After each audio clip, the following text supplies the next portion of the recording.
Happy New Year! Happy New Year, yes. Hello, everyone. Welcome to 10 Minutes Astrology, the most easy way to learn astrology. I'm Rod Chang, and today with me is our guest speaker.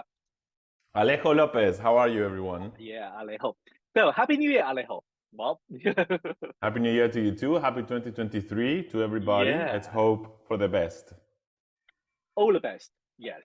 So, Alejo, we've been continuing recording this journey from the sun, ascendant moon, and through the sign, through the house. Before we go there, since we are Yeah. in a new year, if you want to know what's going to happen, one of the things that's going to happen is that Yes. Pluto is finally going to change signs into Aquarius, and Darby Costello and I will be doing a fantastic webinar, and we're going to have like a debate on what this might mean. Yes. Thank you for doing my job. Are we changing the job like a cause the confusion of Neptune tonight? Yes. Okay. Yes. Let me repeat it again. And this is a very important message. So on the 14th of January, 1 p.m. UK time, Alejo and Darby Costello will have the webinar talking about Pluto in Aquarius.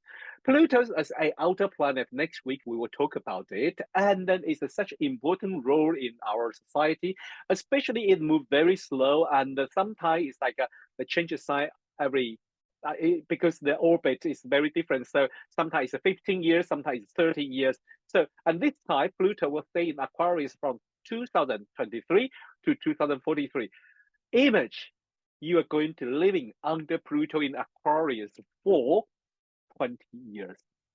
Yeah. So what's going to happen is very important in everyone's life. So if you are curious about that and you want to know how to live with it, please come to join Alejo and Darby Costello on 14th of January, 1 p.m. UK time. And if you want to enroll, there's a link in the comment area. Okay?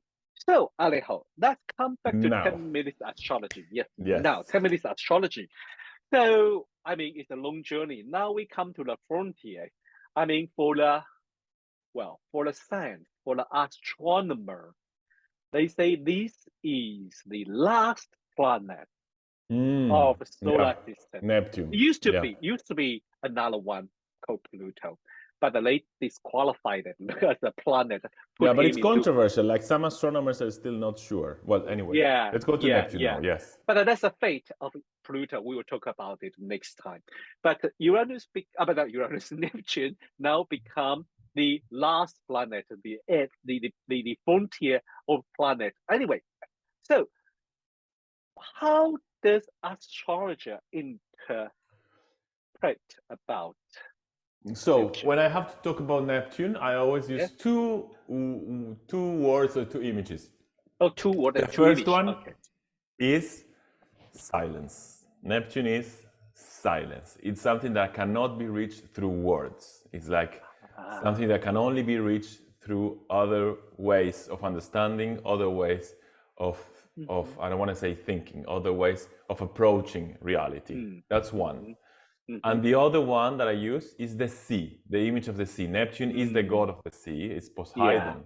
So basically, when they were gambling for the different kingdoms, Hades got the underworld, Poseidon got the sea, and Jupiter got everything else. And Poseidon is Neptune. So he's the god of the sea. So everything that you think about the sea is related to Neptune, which means things that are mysterious, things that go very deep. If you go under the sea and you swim under the sea, the shapes start to kind of fade away, are not very clear. The borders, the frontiers are not very clear. And it's like another world. If you have had the chance to do scuba diving in your life, you go into another world. With the sea, we have the story of the sirens, the mermaids that are trying to seduce people, and this kind of being attracted to this mysterious world that can kind of completely take you. So there's all of these ideas I think have to do with Neptune. And I think very, very importantly, to focus on the idea that it's a planet that's hard to describe because it cannot be approached through words. We use images, we use pictures, we use metaphors. to reach it, because it's his nature, I would say. Exactly. Another thing I want to add it on about Neptune is somehow it will as it remove the boundary or remove the line, so it become blur. It become blur. And another thing, some astrologers somehow related to Neptune, I think, because of when it been discovered and is kind of the time some astrologer put a very negative thought about Neptune. If you go to read those book around the early 20th century, and they always give a very negative meaning, like poison or medicine or weakness or loss.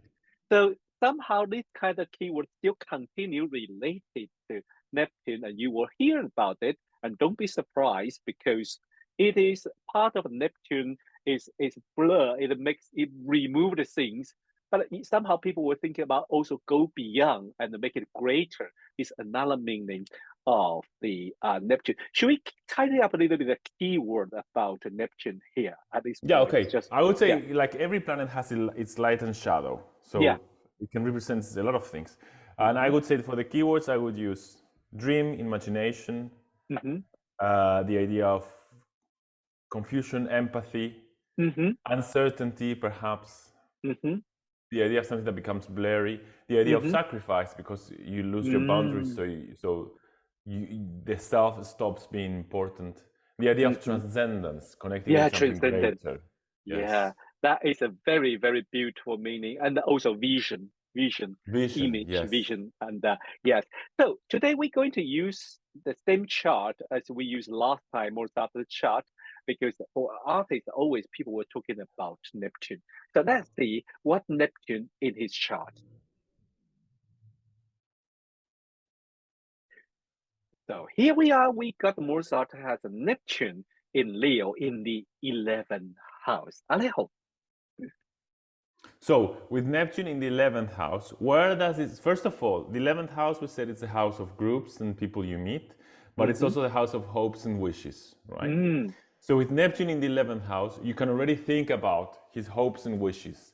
You know, he hopes to reach like this realm where everything is Neptunian, where everything is like a paradise, where everything is fulfilled. There's this sense of completeness, this sense of union with something greater, or these kind of things, I would say. We could also think the idea of inspiration, this idea of imagination. Where do I connect with something that inspires me, the vision that you were talking about? So we could say that he might get inspired through his friends. He might get inspired by groups he belongs to. We also talked about the idea of sacrifice. So maybe he feels like he needs to do some kind of sacrifice in his social realm, in the idea of the groups he belongs to, where the societies he belongs to. Maybe he feels that he needs to sacrifice them in order to be creative, in order to be himself.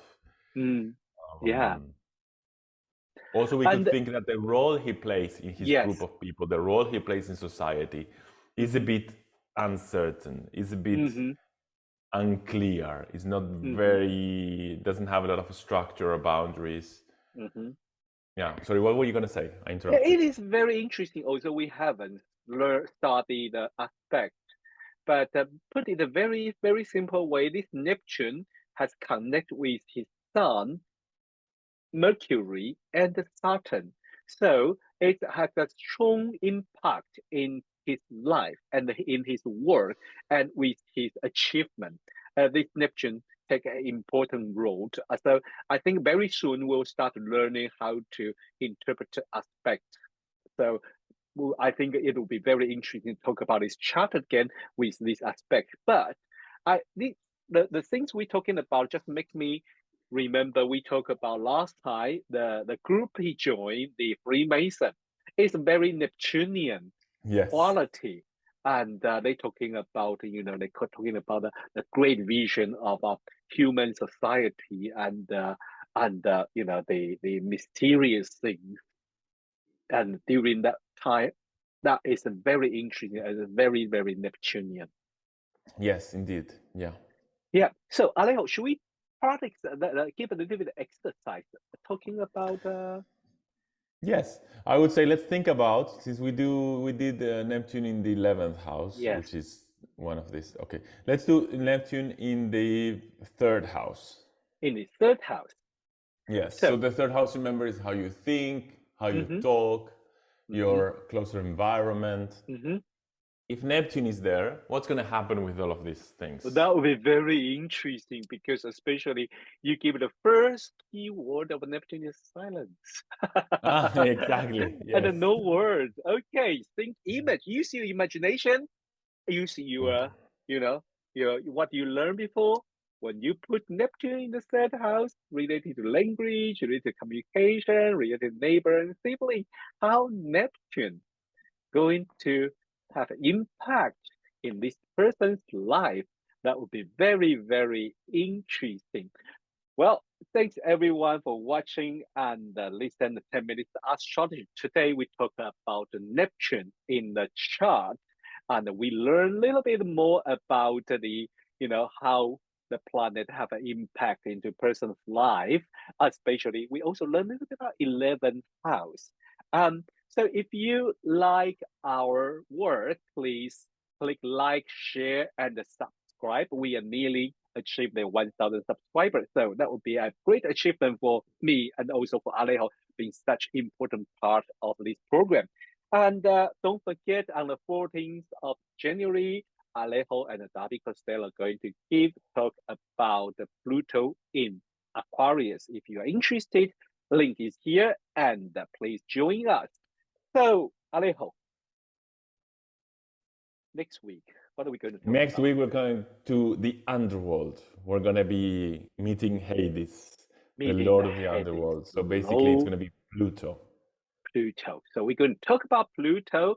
And well, so stay tuned. Bye. Bye bye.